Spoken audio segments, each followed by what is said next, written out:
Welcome to everyone participating in today's webinar, which is presented by the Washington State Long-Term Care Ombudsman Program, an independent statewide organization that advocates for the residents of nursing homes, adult family homes, and assisted living facilities. The program's mission is to support the quality of life and dignity of all residents by promoting their access to the resident rights that they are guaranteed under federal and state law. Our trained staff and volunteers provide residents, their families, and long-term care professionals with information about resident rights and available resources. They also investigate and resolve complaints concerning resident autonomy and care and help to ensure that residents are treated in a fair and dignified manner.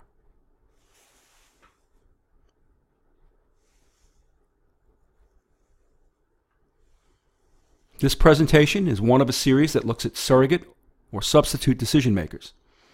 And by surrogate decision making, we simply mean that an individual has been given the authority to make certain decisions on another person's behalf and for that person's benefit. You are likely familiar with some common forms of surrogate decision makers, such as guardianships and powers of attorney.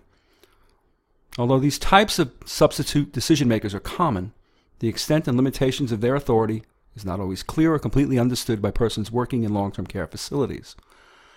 And that lack of understanding may also extend to the residents and those who serve as their surrogate decision makers.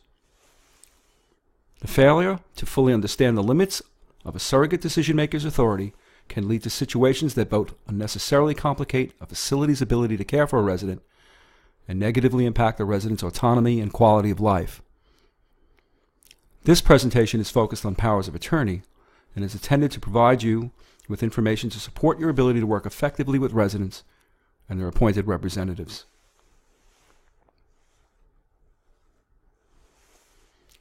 Today's presentation is divided into 4 sections. Key Concepts presents topics that are essential to developing an understanding of powers of attorney. The next section covers the process for creating and terminating a power of attorney, as well as the importance of knowing when one is in effect. Resident Representative Authority will outline basic information concerning resident representatives, their appointment, what they can and cannot be authorized to do. And finally, we will consider the basic role for long-term care facility staff who are providing care for a resident who has a power of attorney and an appointed resident representative. Please note that the runtime locations of each section is listed on the program website, should you wish to begin to review the sections individually or out of order. Before we begin, please also note there is a companion written reference guide that can be downloaded from our program's website, which contains more detailed information than we can cover today. Additionally, the reference guide contains information about how to access the laws and regulations governing powers of attorney, as well as the regulations governing long-term care facilities and the resident rights law. One final point about the presentation: the law governing powers of attorney uses a number of standardized terms. 2 such terms are principal and agent. And principal is the term used to describe the person who creates the power of attorney and gives decision-making authority to a chosen individual to act on his or her behalf. And that chosen individual is described as the agent. Sometimes an older term, attorney in fact, is used.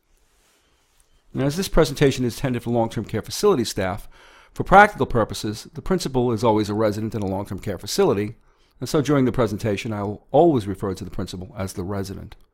Likewise, the agent is always the resident's representative, and so during the presentation I will always refer to the agent as the resident representative or simply the representative.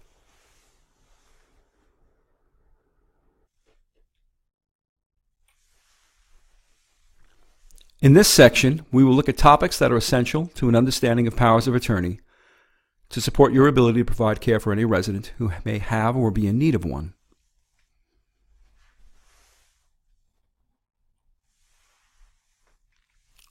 And our first topic poses 2 basic related questions. What is the purpose of a power of attorney? And is a resident required to give up independent decision-making authority in order to have one?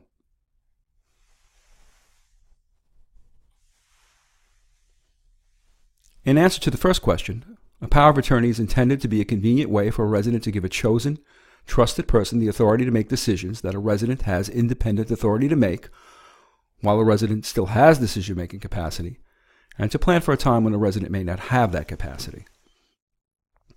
In terms of convenience, we should note that a power of attorney must be a written document, but no particular form is required, and that they are regulated by law. Fortunately, it is not necessary for you to have a complete understanding of that law in order to be able to routinely work with either a resident who has a power of attorney and or the resident's representative. It will be necessary, however, to point out changes in the law that became effective on January 1, 2017, although I will not discuss every change that was made. If you have an interest in reviewing them and the law governing power of attorneys, you will find more information in the reference guide. Now, in answer to the second question, is a resident required to give up independent decision-making authority? A resident does not and is not required to surrender independent decision-making authority in order to have a power of attorney. A resident retains independent decision-making authority over all personal and property related affairs, even if the resident hasn't authorized a representative to act through a power of attorney, provided the resident has capacity.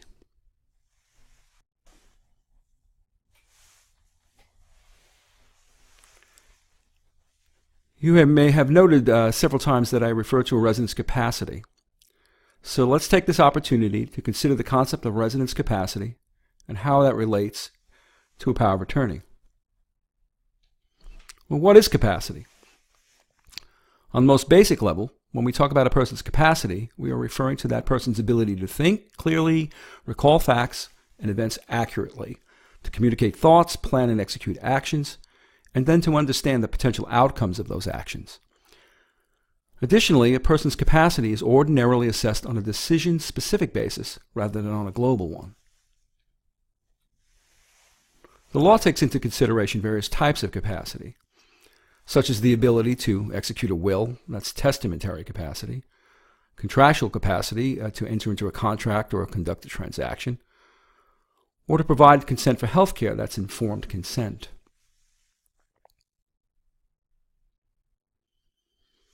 The law also takes into consideration the concept of legal capacity.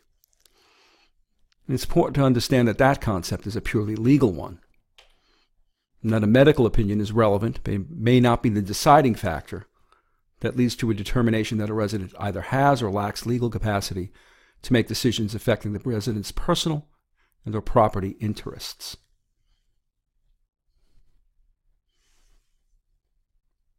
All persons over 18 are presumed to have capacity to make choices and decisions concerning all aspects of their life, including health care, activities, and personal associations. This presumption applies equally to persons who are residents in a long-term care facility. Importantly, the state residence rights law also protects a resident's right to make choices and decisions concerning all aspects of their residence in a long-term care facility, and to exercise reasonable control over life decisions, including those that affect health care, activities, privacy, personal associations, and communications. Even where it has been determined that a resident lacks capacity to make certain decisions, or that capacity is subject to question, a resident's expressed choices and desires, written, verbal, current, and historical, must be considered and respected consistent with and in support of the resident's guaranteed residence rights.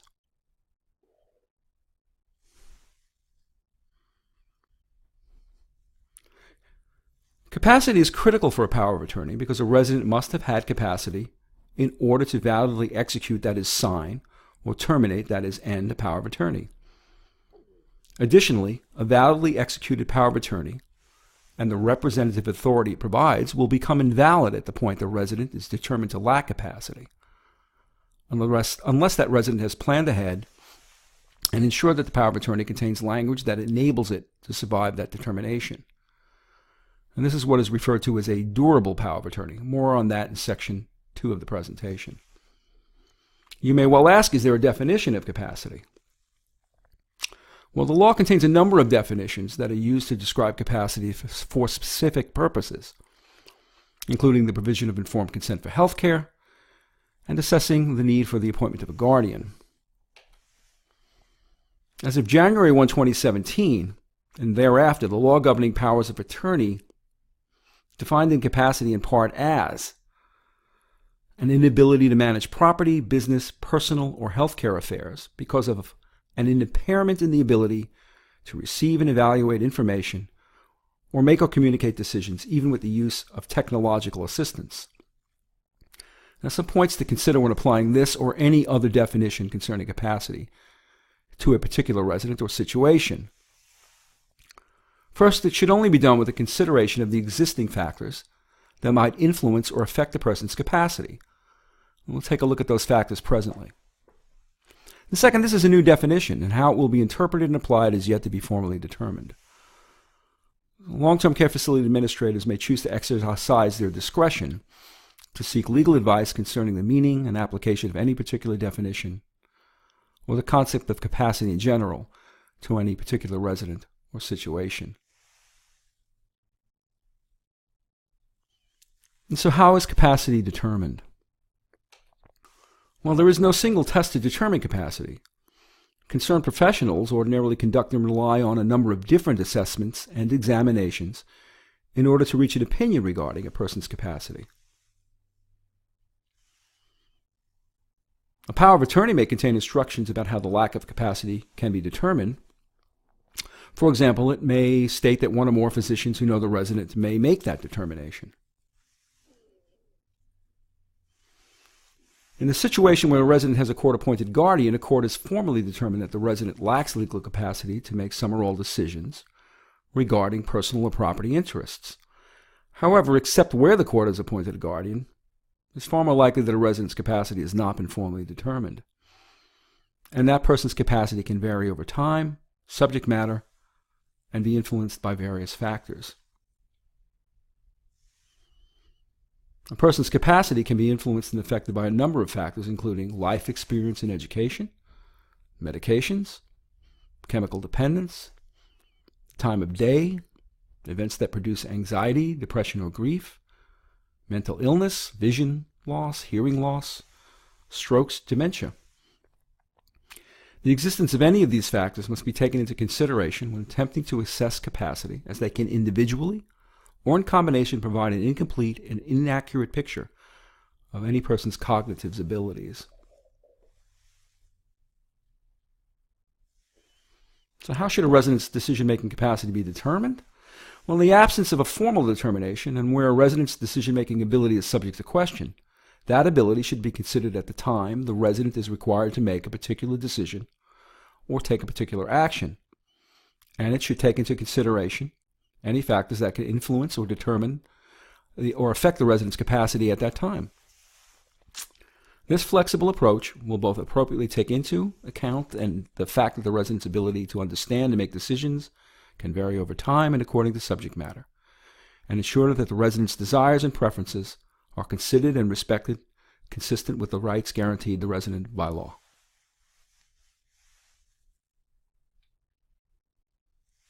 Once again, long-term care facility administrators may choose to exercise their discretion to seek legal advice concerning the meaning and application of the concept of capacity in general and to any given situation.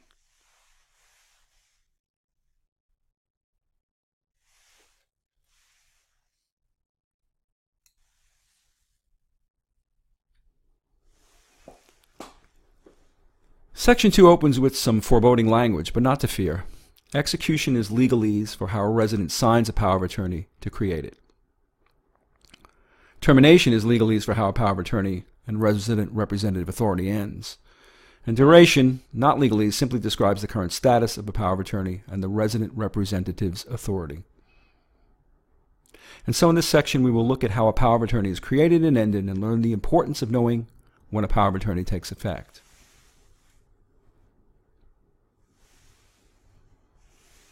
How does a resident execute, that is, have to sign a power of attorney? And it's important to know how it was done because the manner in which the resident signs the power of attorney is one of the few formalities required by law. And this inquiry has two parts. First, it is required that at the time the power of attorney is executed, the resident have had capacity to sign, to have signed it without duress or undue influence, that means of the resident's own free will, at the time the power of attorney is signed. Now, the facility will not have been present at the time of the power of attorney's execution, and so will not have direct knowledge about the resident's capacity or motivation for executing the power of attorney.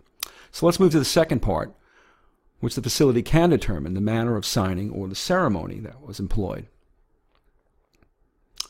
For powers of attorney that are executed before January 1, 2017, a resident simply signed the power of attorney document. It may have been signed before a notary or witnesses, but this formality was not required, except for particular transactions that you will not be concerned with.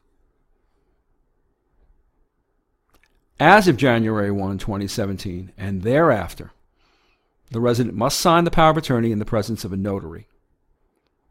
Alternatively, it can be attested to by 2 or more competent witnesses who sign the power of attorney in the presence and at the request of the resident. Now, these witnesses may not be healthcare or long-term care facility owners, administrators, providers, or employees. And they may also not be related to the resident by blood, marriage, or state-registered domestic partnership. Any power of attorney that was executed on January 1, 2017 and thereafter, meaning that was not executed in this manner, is invalid and should not be honored.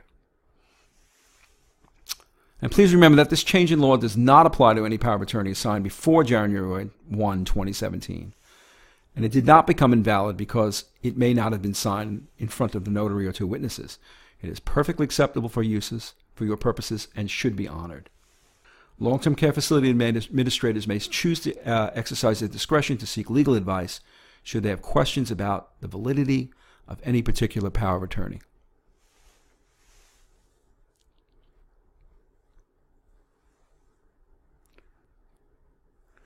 You want to find out if the power of attorney is currently in effect. Why? To understand if you must honor the resident representative's decision-making authority. A power of attorney can take effect at various points in time, and you should find out its current status before you accept and honor the representative's decisions. Generally, a power of attorney will take effect when the resident executes it, that is, signs it. But the resident may decide that it should commence at any future date, or be contingent upon the happening of some event. One event might be the resident's incapacity. A power of attorney provides a way for a resident to plan for such a time, ensure that a trusted person is available to make decisions on his or her behalf.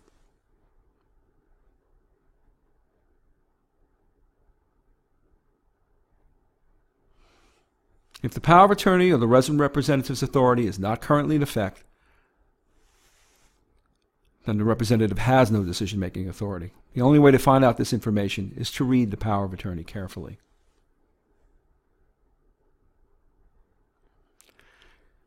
Continuing with a look at the current status of a power of attorney, you should also want to find out how and when it will terminate. Why? Because termination will let you know the way in which the power of attorney and the authority given to the resident representative ends.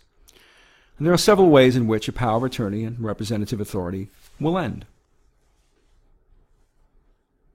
Some of the reasons for termination are relatively straightforward and logical. The power of attorney does not survive the death of a person who created it, and the representative's authority will be extinguished upon that death. The power of attorney may have recommended the representative's appointment as a guardian, and the representative may even become an executor of the estate, but the representative's assumption of that kind of authority is subject to separate legal confirmation. The effect of the representative's death is obvious, unless the resident principal has assured that the power of attorney provides for a successor representative. A power of attorney may state how and when it terminates, or that its intended purpose may have been fulfilled. A court action may also modify or terminate a power of attorney. Additionally, actions to alter or end a marriage can also terminate a resident's representative's authority. A power of attorney will terminate where the resident and the representative are married or have a state-registered domestic partnership under the following conditions. For any power of attorney executed before January 1, 2017, the power of attorney will terminate when an annulment, dissolution, or legal separation is formally completed and the marriage or state-registered domestic partnership is legally annulled or dissolved. For a power of attorney executed on January 1, 2017, and thereafter, the power of attorney terminates when the action for annulment, dissolution, or legal separation is commenced. And please note that the resident representative's authority will be reinstated if that marital action is then withdrawn or dismissed before its completion. Long-term care facility administrators may choose to seek discretion to seek legal advice regarding the status of a resident's marriage or state registered domestic partnership.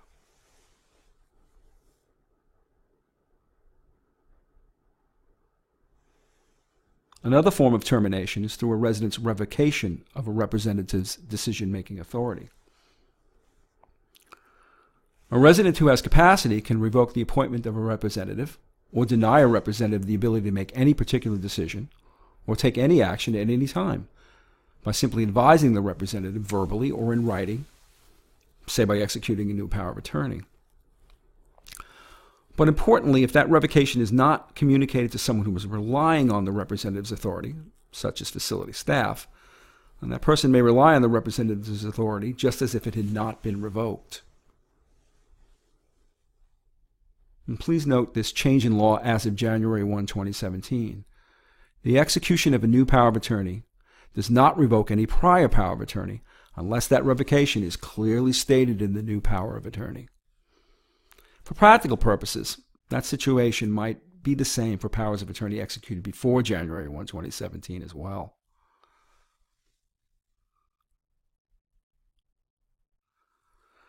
Well, but it is not uncommon for there to be more than one power of attorney document in existence. So how should facility staff choose between the various powers of attorney? It is the resident's responsibility to inform all resident representatives and facility staff about the revocation of a prior power of attorney. The resident must have had capacity to revoke that power of attorney. It would be inappropriate for staff to honor one representative over another where the existence of two or more powers of attorney present a conflict. In the event of a conflict, it is important for long-term care facility staff to ensure that the resident's rights are protected and the resident's expressed choices and desires, written, verbal, current, and historical, are respected. Once again, administrators may choose to exercise discretion to seek legal advice if more than one power of attorney appears to be in effect. Additionally, your long-term care ombuds is knowledgeable about resident rights law and is available to provide information and support the resident in such situations.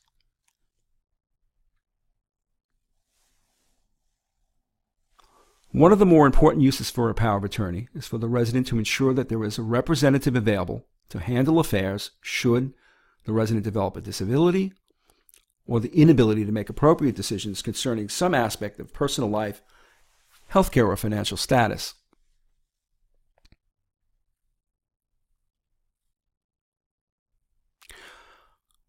Only a resident with capacity can validly execute a POA, and a power of attorney will not survive a determination of the resident's loss of that capacity unless the resident has planned for this eventuality and included in the power of attorney language that clearly states the desire for the power of attorney to continue. And this is accomplished by using language in the power of attorney which states that it shall not be affected by the disability or incapacity of the resident, or it shall become effective upon the disability or incapacity of the resident, or other similar language may be used so long as the intent is clear.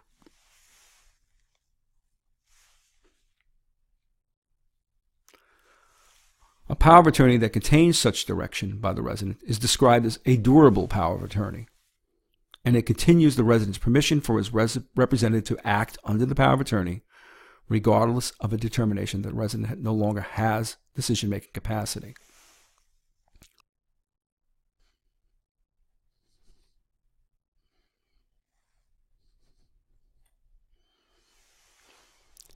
In this section, we will cover important information about resident representatives and their authority, including who can be appointed as a representative and who cannot, the role of the representative, and the authority they can be given, how authority can be given in a power of attorney, and a representative's duties and obligations.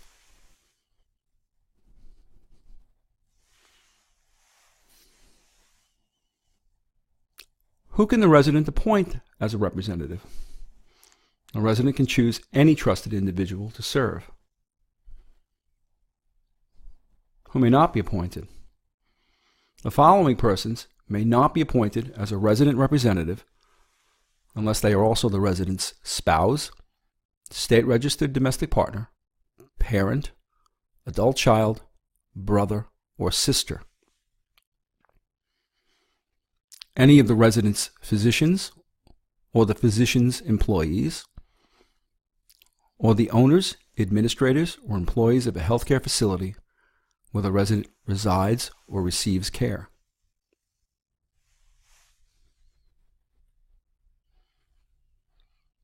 Can a resident appoint more than one resident representative? A resident can appoint any number of co-representatives that meets the resident's needs, such as one for healthcare and a different one for finances.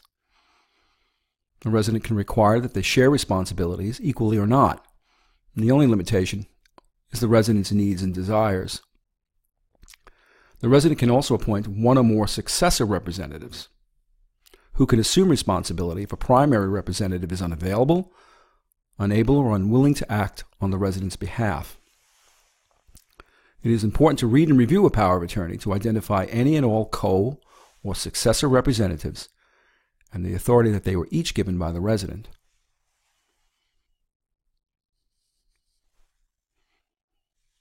What is the representative's role? It is important to understand that the mere appointment of a person as a resident representative does not legally obligate that person to accept the appointment or take any action authorized by the power of attorney. But if the representative accepts appointment, is available and willing to make decisions and take actions on behalf of the resident, then any decisions or actions must be consistent with the authority given by the resident in the power of attorney, subject to the duties and obligations required of the representative by law, and consistent with the guarantees in the resident rights law.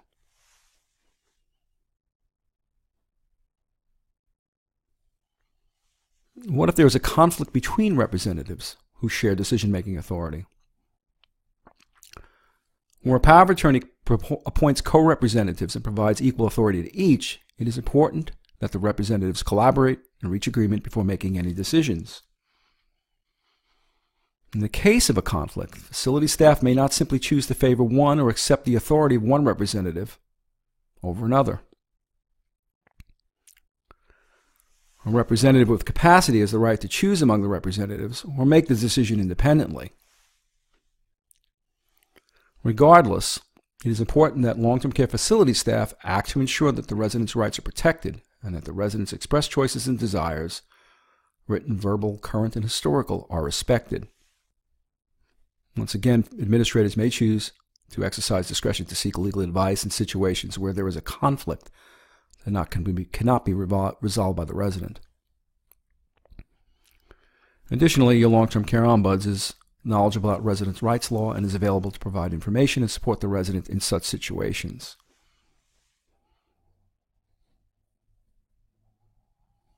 What if there is no representative, co-representative, or successor representative available or willing to act?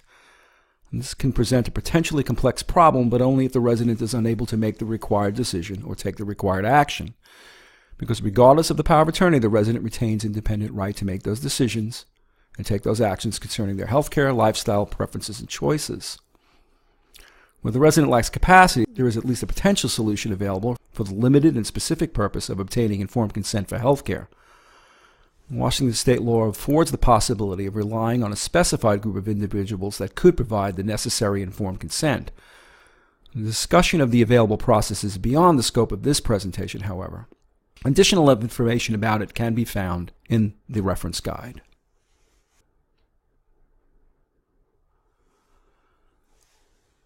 What can a resident authorize a representative to do? Well, generally, a resident can give authority to a representative for any lawful decision or action that the resident can do independently.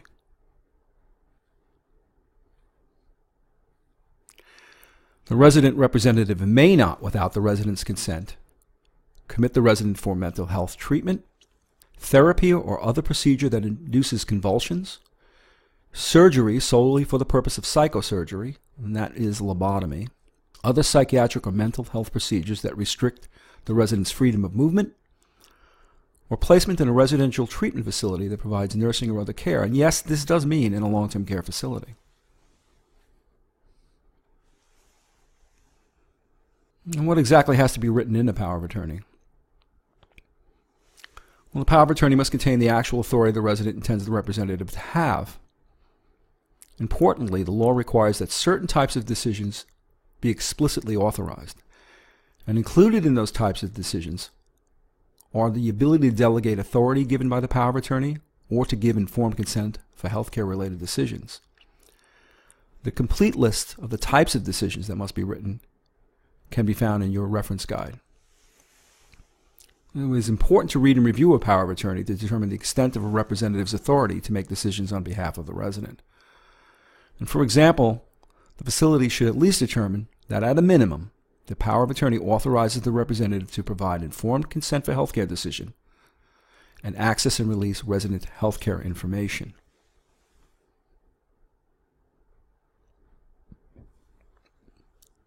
Here we need to discuss another effect of the recent change in law governing powers of attorney. And I caution you this change can be complicated to understand in this brief presentation. It is recommended that you take time to review the additional information that is available in the reference guide. This change allows for a simplified way of making a general grant of authority to a representative. And it also amends the law to include full descriptions of representative authority for certain types of decisions. The law refers to those types of decisions as descriptive terms. This change is very important. Why? For any power of attorney executed on January 1, 2017 or thereafter, if the power of attorney contains a grant of general authority using general language, such as, my representative has authority to take any action that I am legally able to do myself, or to do all the acts that I could independently do, or words of similar intent, then the representative receives general authority to make decisions concerning anything that is described in the entire set of descriptive terms that are found in the new law. Some of the descriptive terms that are likely relevant to a resident in a long-term care facility are listed on the screen. Real property, tangible personal property, banks and financial institutions, military civil benefits, retirement benefits, deferred compensation, and notably, healthcare is included in that list. The complete and current list can be found in the available reference guide. The prior law, by the way, contained only two descriptive terms, real property and tangible personal property.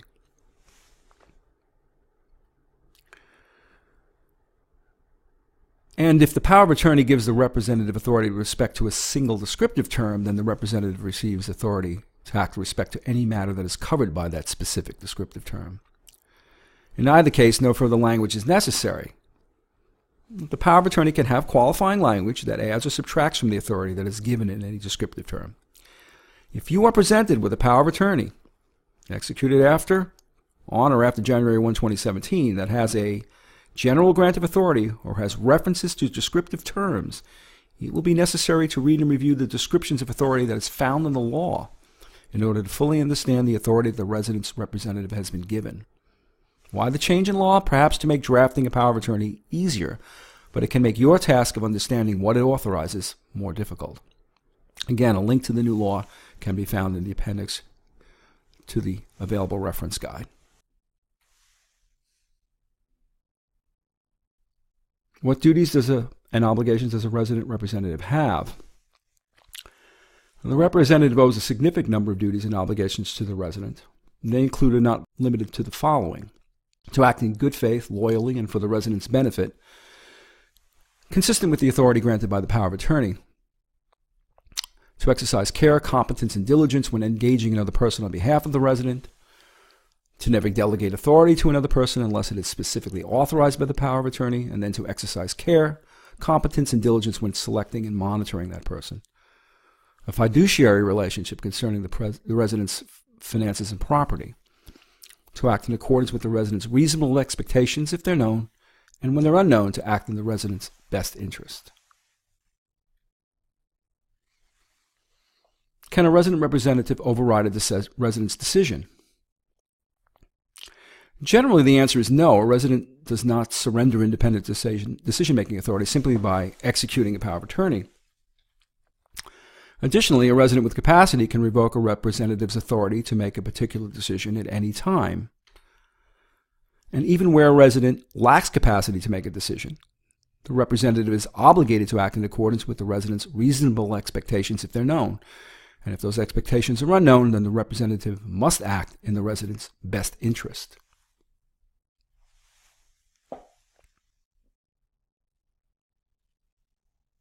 What responsibility does the representative have where a resident lacks capacity or that capacity is in question? A representative has the same basic responsibility as when a resident's capacity to make a particular decision is not compromised: to act in accordance with the resident's reasonable expectations when they're known, and to act in the resident's best interests when those reasonable expectations are unknown. I've mentioned the situation where the resident's reasonable expectations are unknown, so let's take a closer look at the representative's responsibilities there. Where the resident's reasonable expectations are unknown, whether due to a lack of capacity or the inability to effectively express and communicate choices and desires, the representative should always choose what the resident would do if the resident was competent and aware of all the circumstances, including the effect of the lack of capacity. To give substantial weight to the resident's current stated desires and wishes, as expressed through past statements, practices, information shared with others, and observations. To seriously consider resident behavior and verbal expressions, as they are both a form of communication. To consider the opinions of professionals, relatives, and friends with knowledge of the resident. To seek independent professional evaluations and opinions to support decision-making. And only after those options have been exhausted, make a decision that is in the resident's best interests.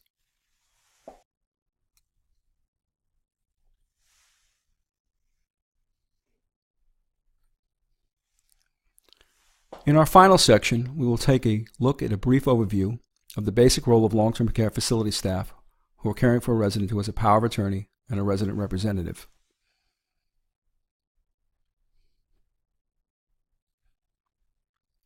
To aid our consideration, let's consider the admission of a new resident, Fran, who is 71, and the mother of daughter Terry.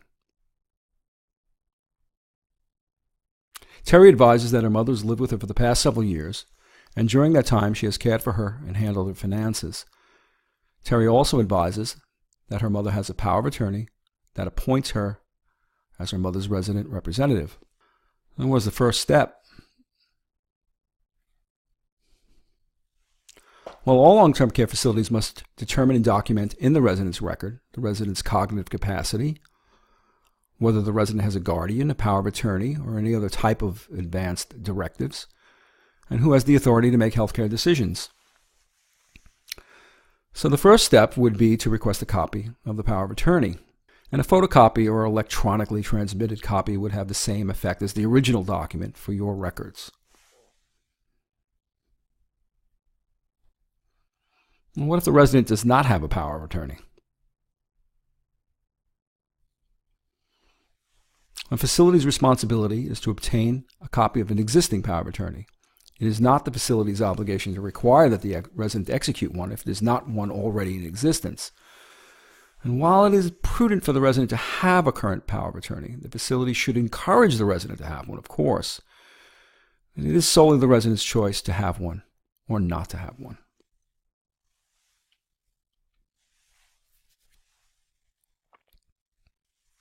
And here we must consider another change in law that took effect on January 1, 2017. And once again, I caution you that the change may appear complicated in this brief presentation, and recommend that you take the time to review the information that is in your available reference guide. For any power of attorney that is executed on or after January 1, 2017, a facility must accept that power of attorney no later than 7 business days after it is presented, or the facility must request a written certification from the resident representative. We will discuss certifications presently, but if one is requested and then received, the facility must accept the power of attorney no later than 5 business days after it receives the certification from the resident representative. And I'll just point out here that the same rule applies to any requests that a facility may make for the translation of a power of attorney.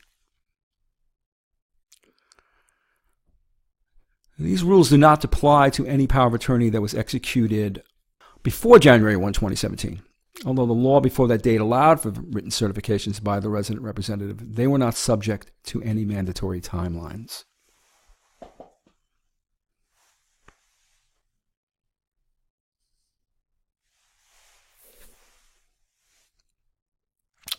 So why the change in law? What is the purpose of a resident representative certification, and why would you ever request one? Residents ordinarily have powers of attorney that appoint a representative, and rarely is there the need to question either the validity of the power of attorney or a resident representative's authority. However, should the need arise, the law now permits a facility to request a written certification from the resident's representative. And let's be clear, the request is made to the representative and not the resident, as it is the representative who will be required to provide the written certification. Just what is a resident representative certification? Well, first, it's in writing and made under the penalties of perjury, so it must be truthful, at least to the extent the representative knows the facts at the time the certification is made. Essentially, the certification must state that the power of attorney and the representative's authority under it are valid. And what this means is that in the certification, the representative affirms the appointment as resident representative, that the resident had capacity at the time the power of attorney was executed, that the resident executed it, power of attorney without any undue pressure or coercion, and that the representative has no knowledge of any facts or other circumstances that would indicate that either the power of attorney or the representative's authority is void, invalid, modified, or terminated. The legislature has provided a convenient form that the representative may use to provide the certification, and additional information about the form can be found in your reference guide. What benefit does the certification provide? Well, one benefit is that no further investigation of the validity of either the power of attorney or the representative's authority is required. However, any reliance on that certification would not be available if the facility has any knowledge or of any information that contradicts any of the statements made by the representative in the certification. Finally, we should note that there are potential penalties for refusing to accept the resident representative certification. First, let's recall that the change in law regarding a representative certification applies only to powers of attorney that are executed on or after January 1, 2017. With that in mind, be advised that the new law allows the resident or a representative to bring a court action to obtain an order that may determine the refusal is unjustified, requires the facility to accept the power of attorney, and also reimburse the resident or the representative's court-related fees and costs. This last point may provide a powerful incentive for a resident or representative to go to court. And some final points about resident representative certifications. Although the law has always provided for them, this is an entirely new treatment, and it remains to be seen how they can be effectively requested and used. Facility administrators may choose to exercise their discretion to seek legal advice regarding the decision to request a representative's written certification.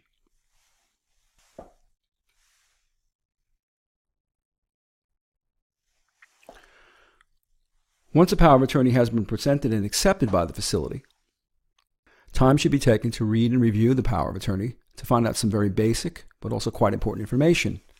How was the power of attorney executed? Is it currently in effect, or will it take effect on a future date? How and when does the power of attorney terminate? Who is the resident's representative? And what authority does that representative have? Is there a co-representative, a successor representative? What authority were they given? In answering these questions, you should be applying the information that was discussed in sections 2 and 3 of this presentation.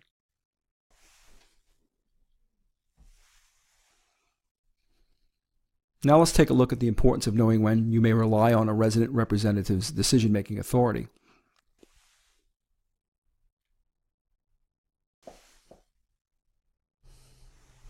When is it appropriate for the facility to rely on a resident representative's decision-making authority?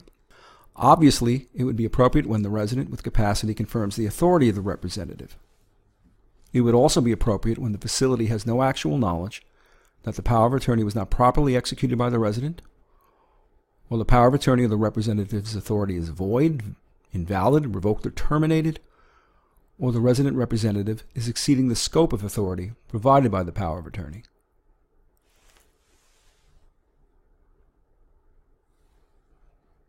When would it be justified to refuse to accept the power of attorney or representative's authority? Once again, we must refer to the recent change in the law. For any power of attorney executed on or after January 1, 2017, it would be justified to refuse to accept the power of attorney or the representative's authority when the facility has actual knowledge that the power of attorney or the representative's authority is terminated, or has a good faith to believe that the power of attorney is invalid or the resident representative does not have authority, regardless of any certification that the representative has provided stating otherwise. When the facility has actual knowledge that a report has been made to Adult Protective Services or the Department of Social and Health Services based on a good faith belief of abuse and neglect, exploitation, or abandonment by either the representative or a person acting for the representative. Whenever a request for a representative's certification or a translation of the power of attorney is refused, and whenever the facility would be unable to perform any particular service that is requested for the resident, or the performance of that service would violate federal law. Now, although powers of attorney that were executed before January 1, 2017 are not explicitly covered by this new law, those reasons would also make sense when dealing with one of those prior powers of attorney.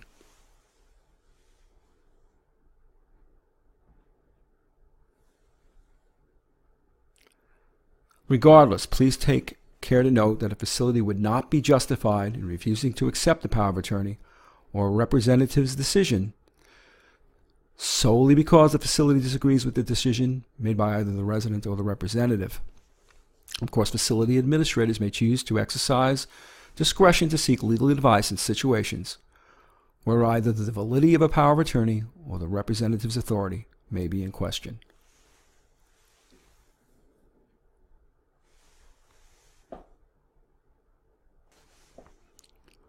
With all this in mind, let's revisit our resident Fran and her daughter Terry and consider two situations.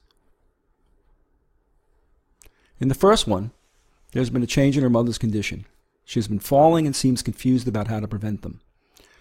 The facility wishes to schedule a care conference to discuss the situation. And the daughter Terry is not inclined to have her mother attend. She feels that it would just confuse or upset her, and she makes all the decisions anyway under the power of attorney, similar to when her mother lived with her. In the second situation, the daughter Terry calls to inform the facility that her brother Philip has recently moved back to Washington, contacted her, and wants to visit their mother. She demands that the facility not allow her brother any access to their mother and wants the facility to notify her immediately of any attempt by Philip to visit or contact Fran.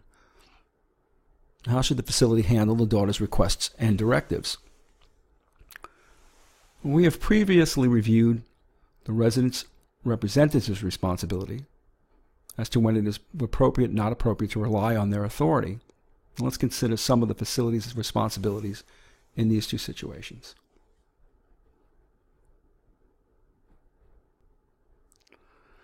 Let's remind ourselves that all long-term care facilities are required to comply with the rights granted to residents by Washington's Residents' Rights Law and the laws and regulations governing each type of facility. Consistent with this obligation, a long-term care facility must ensure that a resident's representative is able to participate in resident-related decision-making and observe that the resident representative acts consistent with the authority that has been given by the power of attorney and is supportive of the resident's rights as guaranteed by law. Additionally, a long-term care facility consistent with resident rights laws has an independent obligation to promote a resident's right to participate in all decision-making to the maximum extent that a resident is willing and capable. And this is so even where the resident may have a resident representative appointed by a power of attorney.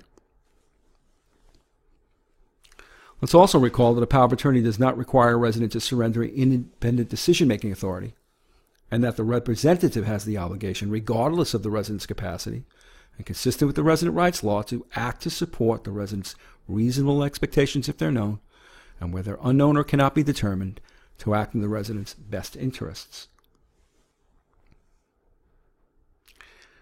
And finally, don't forget the facility has an independent obligation to promote a resident's right to participate and be fully involved in all decisions regarding care and continued residence to the extent that the resident is willing and capable. Let's take a brief look at some of the resident rights we've referred to, which include the right to participate in planning, care, and treatment, to direct their own service plan and changes the same, to receive and refuse any particular service, to choose activities, schedules, and health care consistent with interests and care plans, to privacy and communications inside and outside the facility, visits from family, friends, and others, access to physicians, state representatives, advocates, and the long-term care ombuds, as well as freedom of physical and chemical restraints, verbal, sexual, and mental abuse, corporal punishment, involuntary seclusion, or isolation. In the event that the long-term care facility staff believes that a resident's representative is not exercising appropriate authority on behalf of a resident, or has any grounds to refuse to accept the resident's representative's authority, or has any knowledge of suspected actual abuse, neglect, exploitation, or abandonment by a representative or a person acting for that representative, the facility should take appropriate actions to ensure that residents' rights are protected.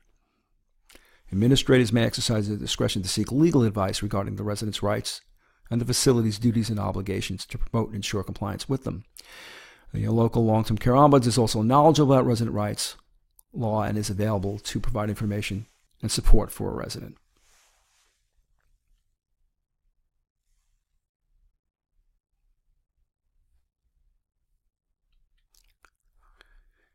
And so with respect to the daughter's desire to exclude her mother from the planned care conference to discuss a plan to deal with Fran's propensity for falling, Fran may be evidencing difficulties handling a situation, but the basis for that difficulty must be determined, and Fran's input is likely a critical part of that process. Further, her point of view on participation is currently unknown. The representative may not simply exclude her from any discussion with the facility staff about her present situation and the steps that can be taken to address it. It is the responsibility of both the daughter as resident representative and the facility to ensure the resident is provided the ability to participate to the extent that she is desirous and capable. Similarly, with respect to the daughter's request that the facility bar her brother's ability to communicate or visit with his mother, Fran's desires and choices must be respected. As a resident, she is entitled to visits from and communication with persons of her choosing. As an aside, the Washington State Legislature obviously attaches great importance to an individual's right to have communication and visits with persons of their own choosing. It has recently rendered the law to require court-appointed guardians to first obtain either a vulnerable adult protection order or an amended guardianship order to restrict a resident's ability to receive visits from or communicate with persons of their choice. And so the daughter as resident representative may not simply block her mother Fran's ability to receive visits from or communications with her son.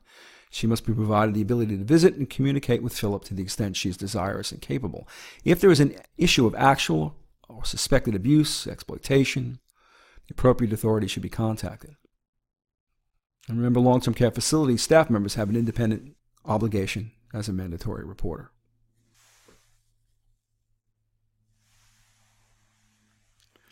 Should the facts and circumstances warrant, a petition may be made to seek court intervention.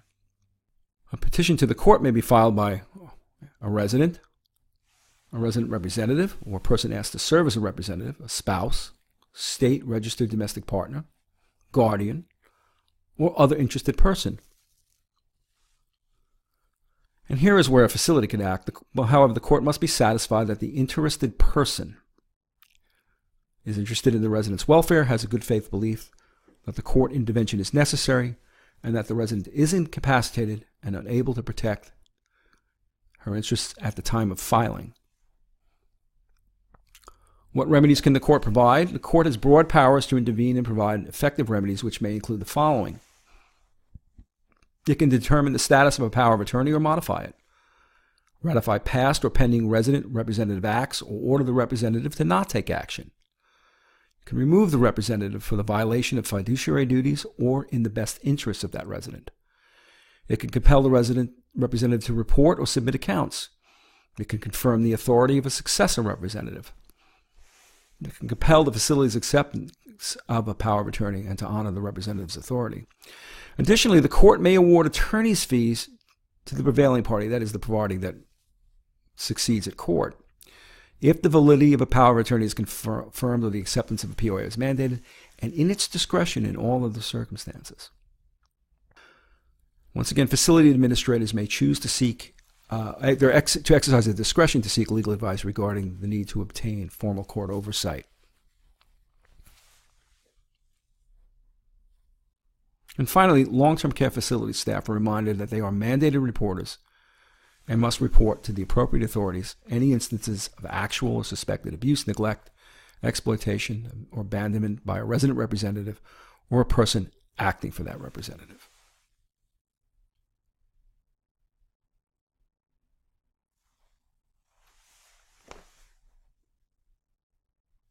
This concludes our presentation. Thanks once again for your participation in today's webinar.